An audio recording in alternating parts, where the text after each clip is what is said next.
ಹಸುರಿನ ಬನಸಿರಿಗೆ ಒಲಿದು ಸೌಂದರ್ಯ ಸರಸ್ವತಿ ಧಾರೆಗಿಳಿದು ಆಹಾ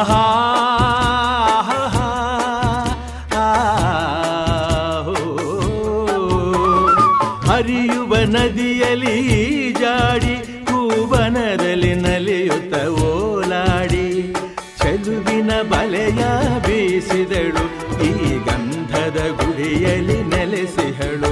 ಇದು ಯಾರ ತಪಸ್ಸಿನ ಫಲವೋ, ಈ ಕಂಗಳು ಮಾಡಿದ ಪುಣ್ಯವೋ. ಆಹಾ ನಾವಾಡುವ ನುಡಿಯೇ ಕನ್ನಡ ನುಡಿ, ನಾವಿರುವ ತಾಣವೇ ಗಂಧದ ಗುಡಿ. ಅಂದದ ಗುಡಿ, ಗಂಧದ ಗುಡಿ, ಚಂದದ ಗುಡಿ, ಶ್ರೀಗಂಧದ ಗುಡಿ. ಆಹಾ ಆಹಾ ಆಹಾ